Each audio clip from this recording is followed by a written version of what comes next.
Kalian boleh percaya atau enggak, tapi inilah misteri satu keluarga di Kalideres. Simak videonya baik-baik. Pada hari Kamis, tanggal 10 November 2022 lalu, telah ditemukannya 4 orang mayat di salah satu rumah, perumahan Citra Garden Extension, Kalideres, Jakarta Barat. Keempatnya ditemukan setelah warga sekitar selalu mencium bau busuk saat melewati rumah tersebut. Polisi kemudian mengidentifikasikan keempat mayat tersebut sebagai ayah Rudianto Gunawan, berumur 71 tahun, yang ditemukan di kamar belakang. Kemudian sang ibu, Reni Margareta, berumur 68 tahun, ditemukan di kamar depan bersama anak perempuannya, yaitu Dian Febiana yang berumur 42 tahun. Dan yang terakhir, adik dari Rudianto, yakni Budianto Gunawan, berumur 68 tahun, yang ditemukan di ruang tamu. Selanjutnya, polisi melakukan investigasi untuk mengetahui motif dari kasus ini, dan ditemukan fakta bahwa tidak ada tanda-tanda kekerasan atau pembunuhan kepada 4 korban. Tidak ditemukannya juga racun atau sianida di dalam tubuh mereka. Polisi menyimpulkan kalau satu keluarga ini meningsoi secara wajar akibat penyakit yang dialami masing-masing korban. Berikut hasil otopsi yang mengidentifikasikan penyakit dari para korban. Yang pertama, sang ayah, Rudianto Gunawan, meningsoi karena infeksi saluran pencernaan. Yang kedua, sang ibu mengidap penyakit kanker gunung kembar, dan hal ini diketahui dari cairan yang mengandung tamoxifen di dalam tubuh sang ibu. Jadi tamoxifen itu adalah obat untuk kanker gunung kembar, guys. Kemudian sang anak mengidap penyakit radang paru-paru kronis. Dan terakhir, sang paman terkena serangan jantung ketika duduk di sofa ruang tamu. Setelah mendapatkan kalau kasus ini bukanlah kasus pembunuhan, polisi akhirnya menutup penyelidikan dan kasus ini dinyatakan selesai. Tapi tunggu dulu.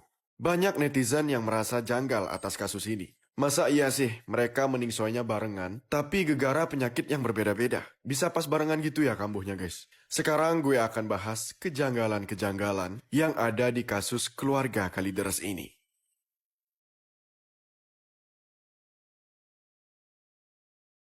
Kejanggalan pertama. Banyak yang berpendapat kalau keluarga ini tengah menganut suatu sekte atau agama. Seperti tanggapan dari Handoko, seorang trainer investigasi. Ia mengatakan kalau keluarga ini menganut kepercayaan Santara, yaitu kepercayaan dari India yang pengikutnya ini disuruh bersumpah untuk puasa sampai benar-benar meningsoi. Mereka yang mengikuti akan dijanjikan ketenangan dan surga di kehidupan setelahnya. Hal ini didukung dari penemuan polisi yang mendapatkan berbagai macam buku agama, mulai dari Islam, Hindu, Buddha, hingga Kristen di tempat kejadian perkara. Hal ini membuat gue beranggapan kalau keluarga ini sedang mencari kebenaran tentang arti agama melalui buku-buku tersebut. Dan mungkin mereka memilih agama Santara ini sebagai tujuan terakhir mereka. Kemudian, di saat polisi melakukan otopsi, mereka menemukan kalau di dalam lambung para korban ini sudah kosong dari waktu yang sangat lama. Tak terisi minuman dan makanan sama sekali.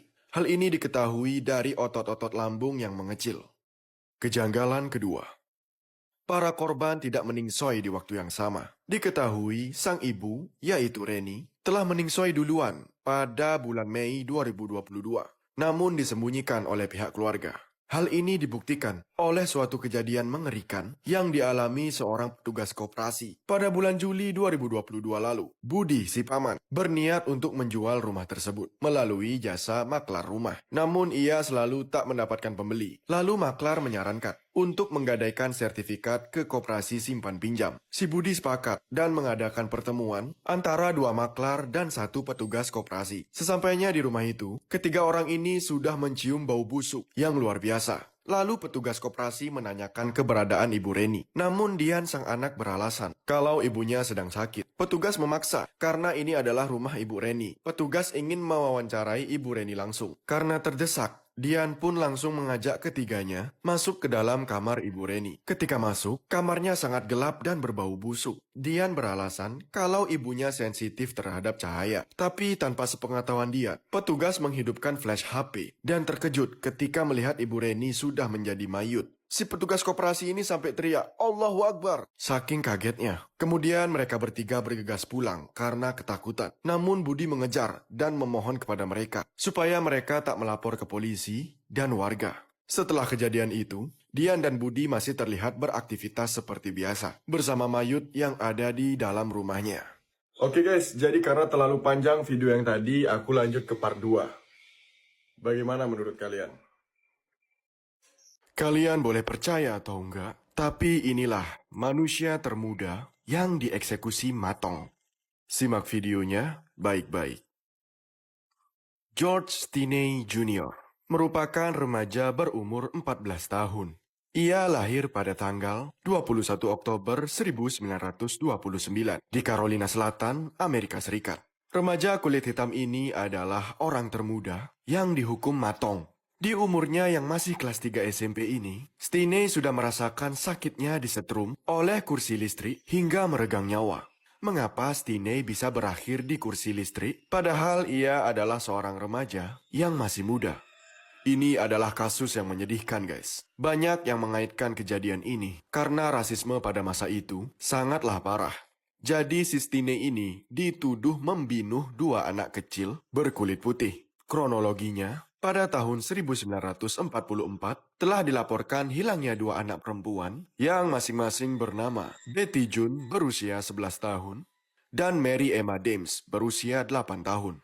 Setelah beberapa lama hilang, akhirnya mayut kedua bocah ini ditemukan oleh tim pencari. Ditemukan luka pukulan pada kepala kedua anak kecil tersebut. Dan tahu nggak guys, yang pertama kali menemukan mayut 2 gadis ini ialah ayah Stinney sendiri, yang juga tergabung dalam tim investigasi. Namun ayahnya nggak punya banyak suara untuk melawan tuduhan-tuduhan yang ditujukan pada putranya. Menurut keterangan para saksi, Stinney dan saudara perempuannya, yaitu Amy Rufer, adalah orang terakhir yang melihat kedua anak perempuan itu saat berada di sebuah ladang dekat kota Al-Kalu. Anehnya, polisi langsung mencurigai Stinney sebagai pelakunya. Anak itu pun langsung ditangkap tanpa adanya bukti yang jelas dan kesaksian lebih lanjut. Stinney juga dijauhkan dari orang tua dan penasihat hukumnya saat diinterogasi pihak berwenang. Saat diinterogasi, Stinney yang masih remaja labil itu kan tentu saja ya gugup guys. Dan dia nggak bisa jawab pertanyaan polisi. Bahkan si Stinney ini sampai ngeia-iain semua pertanyaan polisi yang diajukan kepadanya. Kau yang mukul anak kecil perempuan itu ya? Iya pak, iya pak. Pakai apa kau mukul? Pakai kayu? Oh, iya pak, iya. Gitu kata si Stinney guys, saking gugupnya dia. Mendengar kesaksian Stinney, polisi makin yakin kalau Stinney lah pelakunya. Gak pikir panjang si polisi ini guys. Alah, udah anak ini pokoknya pelakunya. Udah hukum metong aja bocil ingusan ini, kata polisi. Kemudian persidangan pun dilakukan. Setelah 2 jam sidang dan 10 menit pertimbangan, akhirnya Stinney dinyatakan bersalah atas kejadian ini dan dijatuhi hukuman metong dengan menggunakan kursi listrik. Dan hakim memutuskan untuk mengeksekusi Stinney sekitar 3 bulan lagi. Mendengar hal itu, tentu saja orang tua Stinney nggak setuju. Bahkan orang-orang di sana juga banyak yang marah. Karena si Stinney ini terlalu muda untuk hukumannya tersebut. Bahkan penyetrum kepalanya itu yang di kursi itu guys. Tahu kalian yang bulat, yang besi itu? Nggak nyampe di kepala si Stinney ini. Karena dia masih terlalu pendek guys. Stinney harus duduk di beberapa buku dulu, baru bisa nyampe itu pengikatnya guys. Namun semua banding tersebut diabaikan oleh pihak berwenang. Dan Stinney tetap dihukum metong pada tanggal 16 Juni 1944. Polisi mengatakan kalau pada saat itu Stinney mengaku telah membunuh keduanya karena tak mau berhubungan bodi dengannya. Hal ini membuat publik tak percaya dengan keterangan polisi. Polisi dinilai rasis dan terlalu membuat-buat kesaksian tersebut. Ya gimana ya guys, si Stinney ini ketakutan sewaktu diinterogasi. Jadi dia sengaja ngeiya-iyain semuanya dan terpaksa bohong. Bahkan Rufer, adik perempuannya Stinney, bersaksi kalau polisi ini cuma jadiin si Stinney sebagai kambing hitam di dalam kasus ini. Nyari orang untuk disalahkan aja gitu guys. Beberapa tahun kemudian, muncul kesaksian dari mantan teman satu sel si Stinney, yaitu Wilford Hunter. Wilford mengatakan kalau Stinney ini berkata jujur dan membantah tuduhan yang dijatuhkan kepadanya. Jadi si Stinney ini ngeluh terus sama si Wilford.